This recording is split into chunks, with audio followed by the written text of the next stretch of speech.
science and society. And over the last 20 years, they've been extraordinarily successful in promoting large-scale research. And there are enormous strengths in experiment and theory embedded in these institutes. And 3 years ago, we came along with CyberScience, which is sort of pushing interdisciplinarity to a higher degree because it cuts across these institutes by bringing a new methodology focus using data and computing that can couple with the strengths that are there at these institutes to take us to the next stage. And so, in some sense, this enterprise is highly cooperative, highly collaborative. We are engaged across the university through these institutes and the colleges and the departments and units such as research computing and cyber infrastructure within ITS to understand what we need to do at Penn State to move our research agenda forward and our education and academic excellence in general. Our strategy is quite simple. We see as the core of cyber science research around certain themes that cross-cut a lot of different disciplines. There's always variations depending on the discipline, but there's a common theme of taking data and going towards knowledge by finding models from it, high-performance computing, modeling theory, verification, interactive environments and visualization for analysis, real-time monitoring, modeling, adaptations, networks, natural, social, human, and also cyber infrastructure and cyber scholarship.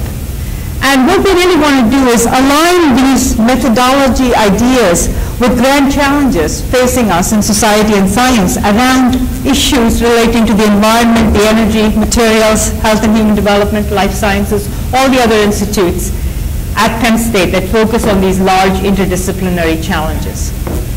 We have about 150 faculty across most departments. I would say we cover the A through Z of cyber science, starting with astronomy and looking at war and politics. Almost Z, of course, we do zoology too.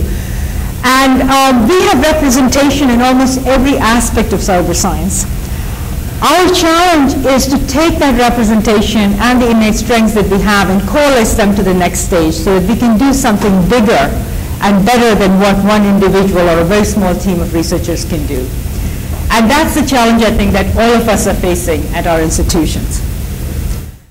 So what we want to really do is, if we look across along one dimension are the colleges, along the other dimension are our issue institutes. And ICS links up with all of them as well as research computing, ITS, Applied Research Lab, which is our defense-centered research unit, university libraries, and so on. And what we're trying to do is try and somehow seed, fund, encourage, and develop sort of pyramids of excellence that bring a lot of latent strengths to bear on new problems, frontier issues that are facing us today. And our teams cut across colleges and all the institutes, and we have a model of partnerships. They are long engaged partnerships, and we have partnerships across this entire space. Our idea is really to seed, fund ideas in teams, look for projects that get developed and move forward, and try to group them into centers. And eventually, we want our science to become part of the national and international network for community cyber scholarship. We want to produce science gateways that not only showcase our strengths, but can become a clearinghouse for science that's sustainable, that is intensive with data, models, simulations, and all other kinds of clever analysis.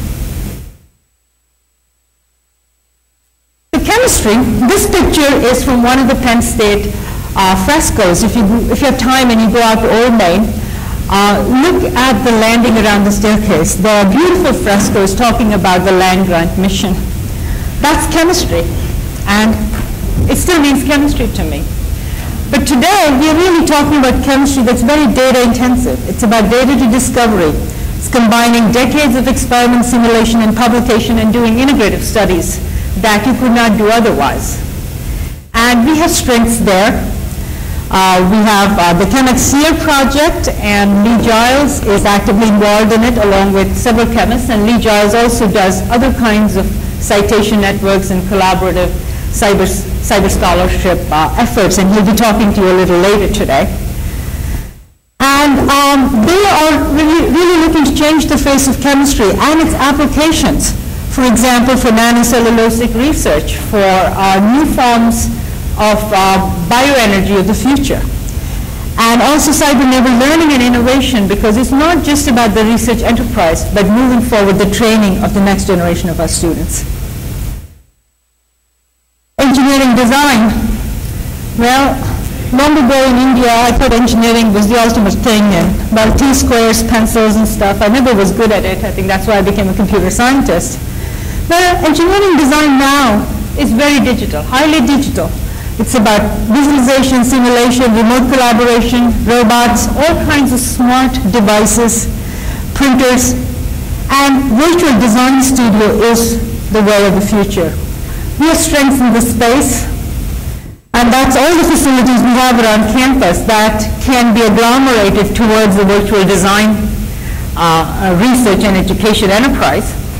And this cross-cuts the College of Engineering and Arts and Architecture and Information Science and Technology and the business school. So it's truly interdisciplinary, and it's looking at accelerating design through digital modes, including improvisation, creativity, and so on. I think this is a very exciting program, and it really taps into the creativity we have in our students in engineering design. Oops, never mind. Materials. Penn State is famous for its research in materials. We have some of the world-class facilities when it comes to conducting experiments. We have nanofabrication facilities. We have all kinds of spectroscopes and so on and so forth. They generate a wealth of experimental data, and we see synergies in connecting that with computational modeling and simulation for design. And we have the Center for Computational Materials Design that's led by Zikwe Liu, and it's really about tailored materials of the future. How do we get there from where we are today? And how do we make the process more efficient and cut down the cost of experimentation? Environmental sciences, weather kites, look how big they are, bigger than a human being. Well, here we are. We can do real-time sensing. We can have all kinds of sensors and networks, and we can couple them with land, water, atmospheric interactions. And we may do sense and assimilate in real time. We need to get there, even if we can't do it today. This is work by Chris Duffy and others. It's on virtual environmental observatories, and he'll be speaking to you a little bit more on this work later this afternoon. And this is about trying to do the whole synthesize, collect data, predict cycle continuously to understand things like the water budget. And this is again highly collaborative, cross-cutting various colleges, and Chris is here in the audience and he'll be speaking to you later today. And this is also very data intensive. At the heart of it, there's a lot of geospatial data that needs to be used at multiple scales to drive forward the modeling. And we're trying to build around that and articulate some sort of a community collaborative science portal. Infectious disease, I think Hank Foley spoke about it. We have enormous strengths in this space, and this goes all the way from the genetic basis of the disease to understanding and characterizing it well enough to change the face of vaccinology, which, as we know, is an art, is an evolving art, where I think we can bring to bear some of these quantitative techniques to accomplish things that may not be possible otherwise. It's about dynamics, complexity, heterogeneity, going from the cell scale to transmission processes to entire life cycles of different animal species, hosts, and pathogens. And Peter Hudson, Andrew Reed, Marcia Salate are some of the people at the Huck Institutes of Life Sciences who are at the forefront of this research. And Vivek Kapoor in Agricultural Sciences looks at it from a vaccinology perspective. Here again, the challenge is spatiotemporal predictions across multiple scales for larger communities, many at population scales. And if you start looking at the cell scale, it can be extraordinarily compute intensive because you start looking at the molecular dynamics of binding affinities and things like that. And then if you start looking at the population scale, you're looking at transmissions across large populations in a global economy.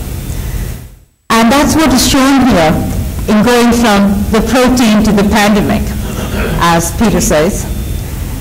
And if you really have to make a difference here, for example, if we were to have a virtual world where we could do predictive infectious disease modeling and use that to design experiments to understand vaccinology better, we need a true new form of synthesis, because